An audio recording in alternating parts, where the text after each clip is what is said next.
Hi everybody, this is Dominik, and today I have an amazing story to tell you. It is the story you actually requested, and that is the backflip from 7 meters. So this is actually something I had in mind ever since the first day I started free running, because I decided to become a free runner when I saw this video. My brother showed it to me. It was a brother's journey from chasing Cole Armitage, and when I saw it, there was this huge backflip from like 4 meters on a beach, and I was like, whoa, this backflip is just something incredible, like completely incredible. And right then and there I decided that at some point in my life I want to do one of the highest backflips ever done. And I went on my free running journey, and I didn't grow up in a typical parkour environment. I live on a farm still, and on that farm we had hay balls, and at first I would jump from 1, and then I was like, okay, maybe I should try it from 2, and then I tried it from 2. I still remember the first time I did it. I landed, I called my brother, come on man, come and film me. I just jumped from like 2.5 meters. Soon enough I was already jumping from 3 hay balls. I was doing backflips, front flips. Then I also decided to jump from my balcony. It was like a little over 4 meters on grass, nothing else. And I always loved huge jumps, and many of you don't know why my nickname is Sky, and this is the reason. Because I always loved big jumps. Like, to me that was the most spectacular feeling in the world. When you did a front flip from 3 meters and you have this, you jump off and you feel like you're flying for just a second, and then you have to rotate and then you land. This was always the most incredible thing to me, and that's why my nickname is Dominik Sky, because I love flying through the sky. So yeah, and then I was preparing for this backflip, but I never had a feeling that I was quite there yet. And it took me about 6-7 years of free running when I actually decided, okay, I'm ready for this. And I visualized it in my head over and over, thousands of times, literally. But funny enough, I never actually practiced it from 7 meters, because I had no gym where I would have something that's exactly 7 meters where I could jump safely on the mattresses. So I would only practice jumping in water from heights from like 10 meters, 8 meters. And that was the only preparation I had specifically for the jump. And the one thing that I also did was, because the one thing that you can do wrong is over-rotate. Because especially up there, you're standing, your adrenaline is up, and if you jump too much, if you over-rotate, there's no correction you can do in the air to fix that. So you just fall on your back and you die. And that's the one thing that was concerning to me. So then I decided to use this special technique where I would just stand, and then I would lean back a little bit, and then just a little push. So just a little bit of a jump and still looking forward. So that way it was way more scary, but I thought that was the safest way to actually not over rotate. So I would just like lean back, and then I still have a trampoline in the ground, and that was the only way. And I would practice. So I would go next to the trampoline, I would lean back a little bit, pretend that I was on 7 meters, really pretend, really have the feeling like and everything. I would just lean back and just create a little bit of a jump, and then land on my back, like directly straight on my back. And I knew, okay, if I do this from 7 meters, I should be able to rotate perfectly and land it safely. So that was the number one exercise that I did to prepare myself for the 7 meter backflip. So I did also an insane amount of jumps from heights, so everything, my legs and my lower back, everything was as strong as it could be. I also started deadlifting and squatting just in order to prepare for that. And I was a heavy guy. I was 90 kilograms flat when I did the 7 meter backflip. And me and my friend did the calculations at the time, and the force of an impact, if the ground goes in like 10 centimeters, which it did. That's a funny thing also. My friend was calculating, he was like, how much is the ground gonna go in when you land, like when your heel hits the ground? How deep is it gonna be? And I was like, 10 centimeters. And he calculated in 10 centimeters. So if somebody who has 90 kilograms jumps from 7 meters and lands, and the floor goes in 10 centimeters, the force is 6 tons. So literally 6 tons. And the funny thing is, later on when I did the backflip, when I landed, we actually measured how much my heel went in. It was exactly 10 centimeters. I'm not joking. Exactly like on point 10 centimeters, which was spectacular. But yeah, I was really preparing for this backflip, but I didn't have the location, or I would need like a nice ground and everything, and something that's exactly 7 meters and a nice shot. And then I wasn't really like looking specifically, but I just had it in mind. And then me and my friend were driving next to the forest, and I see this watchtower. I was like, from the distance, I was like, whoa, can you swing? Let's swing by that shit. And then I was like, okay. I was looking at it, and over the years I developed quite a good feeling of how high something is. I was like, this is exactly 7 meters. And my friend has the meter, and we go there, we measure it. It's exactly 7 meters, man. It was exactly. And then I was like, okay, this is it. You know, I was preparing 7 years mentally to do this thing, but to decide, it took me like 5 seconds. And I was like, okay, I'm doing this week. And literally, I told my friends, okay, I'm doing this thing. And before, I would always jump by myself, because then I have a clear judgment whether I'm 100% or not. But a lot of my friends, they really wanted to see it. They were like, come on, you're jumping from 7 meters. We have to see that. And I was like, okay, cool, you can be there. And then I was preparing for that jump. And the first thing I had to do, go up there with a chainsaw, because there was this old watchtower, very rotten. They actually tore it down a couple of weeks after I made the jump. And I come up there, and I had to take down a part of the roof with a chainsaw, and then I would nail a desk, small desk like this, and that was my jumping spot. The thing was ready, and then it was just me preparing. And I remember that day I was very nervous. I could barely sleep the night before. And then we come there to the watchtower, my friends are there and everything, and they were in a hurry, which was very funny. And I was like, okay, let's do first one jump to just test it out. I go up on 6 meters, I jump on the mattresses. We had a bunch of mattresses there. I jump on it, and it was so easy. I landed, I was like, this is nothing. And I was just like, remove the mattresses, I'm going all the way straight to the top.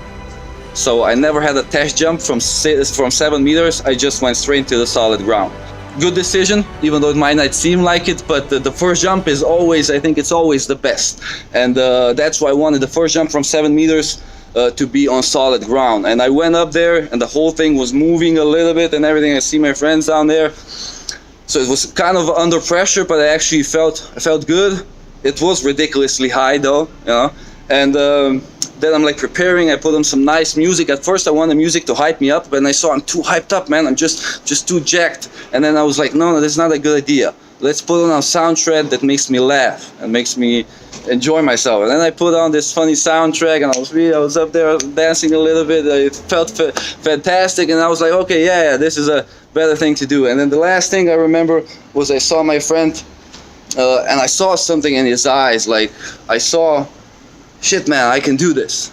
I really can do this. I'm here, let's do this. And I turned around, and I just imagined I was jumping into water, to be completely honest. I imagined I'm in Copa, the river nearby, I'm just jumping into the water. And that was the feeling I have. And then I go into this pose to prepare, like put my hands a bit wider, then lean back, and then just a little bit of a jump, and you look straight up in the sky, and the feeling is ridiculous. But then you rotate a little bit, you spot the ground, and you're like, holy shit, and you're falling with incredible speed, like really. And then I just tense my body, and really I have this, I put my hands down, I have the whole thing of how to land, and the impact was ridiculous, just boom, like you're really just falling down like this, and I do the roll and everything. I was like, whew, I'm fine. Knees are fine, legs are fine, fucking fine. I was like, whoa, okay, everything's cool, I fucking did it. And this was the only time that I really felt a lot of adrenaline, to be honest. Because before, people think I'm an adrenaline junkie, I do this because of adrenaline. I don't like adrenaline, you know, it makes me feel funky. I like when I do a certain thing and I'm 100% convinced and certain it's gonna happen, and then just land it nice and safely without any big difficulties. So I don't really feel much adrenaline. It's also not the goal to have that. People just think when they look from outside they really get hyped, but if you prepare, if you visualize it, then it should be as less adrenaline as possible. But this was the only time that when I did the roll, I was like really feeling a lot of adrenaline. But luckily my friend brought me a beer right away, like literally right away. I drank a little bit of beer, we talked with my friends and everything, and it was really, really fantastic. And it was the only serious jump that I did in front of a crowd, and it was my best friends right there, and they were really supportive, and it was a really amazing day, and amazing experience to do that. Then I remember also one of my friends, we did free running back in the days. He went up there, he was standing on 7 meters. I still have a picture of him. He was standing on 7 meters. He was like, he couldn't move, man. He couldn't move. He was standing there. I was like, I can't move. How the fuck did you do that, man? It was a really, really cool thing. And the only thing people always ask me, did you feel your knees or the ankles or something? To be honest, the only thing I felt was my neck. Because I put my feet a little bit too much in front of me, and then my ass goes a little bit backwards. So then there was this a little bit of slam with my neck really went into extension, and then I really felt the traps the next day. But my knees, my spine, everything felt fantastic. But because of that neck thing, I was like, maybe I can land it even safer.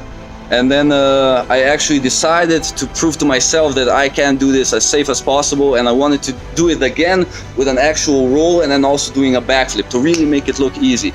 And then I went again from the 6 meters, not from 7. 7 felt like I was pushing it, but I went from 6 meters and did a backflip and also landed perfectly this time. Nothing with the neck, nothing with just landed perfectly, did a roll and also did a backflip. And it was one of the most incredible feelings in my life, and it was really truly spectacular, because I had that. A lot of people think, oh, he's just crazy, he went there, he did a jump. I had that in mind for 7 years, man. I was thinking about this, like, meditating about this. I was dreaming this. I was like visualizing it every day. It's just something I wanted to do for years, and then you go out there and you actually do it. And I think it's one of the most incredible stunts that I ever performed, and I'm really glad I walked out on that one without any serious injuries or without dying or over rotating. So I had a goal, I had a dream, I had that vision, and after so many years of preparing and everything, I actually fucking delivered it, and I fucking did it, and it was truly amazing. And I want to encourage you guys that whatever dreams you might have, whatever goals, whatever vision you have, even though people think it's crazy, even though people think it can be done, even though you might think, oh, it can't be done, I have poor genetics, I have something like this, or I don't have optimal conditions, whatever. Come on. If you don't have the resources, be resourceful and you can do it, you know? I never had a thing like a special gym where I would practice and everything, but I found the mattresses somewhere. I literally told my friends, can you have an old mattress, can I use it? And I would just practice high jumps for years outside at home to basically achieve my vision. And everybody was saying, you're gonna break your knees, or you're gonna tear your quad, you're gonna hurt your back, and everything. Fuck that. I didn't listen. I listened to my heart and I listened to myself, and I wanted to realize my dream, make them happen, and I did it. So I want you to really follow your dreams, no matter what people tell you, no matter how difficult it might seem, how impossible it might seem. If you have a clear belief, if you have the vision, just take in the steps, follow them, and you will achieve whatever you might dream of. So if your goal is to transform your body, it's fucking easy, man. It's so easy. You just have to follow the steps, go out there and do it. If you want to learn a specific skill, everything is possible. Everything. If you feel like you need guidance, if you feel like you want somebody to guide you towards your dreams and your goals, whatever that might be, whether you want to transform your body or you want to learn a specific skill, you want to get the planche or something. I've been studying the planche the past 10 years.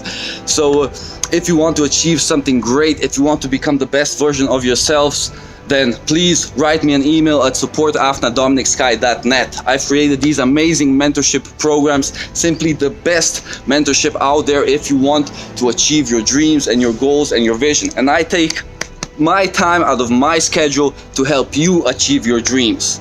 It's not like we have somebody, or we have like a PDF file that we just send out and you just follow that and everybody gets optimum results. There is no such thing. What I do is individual approach, really catering to your needs and your specific problems and your vision.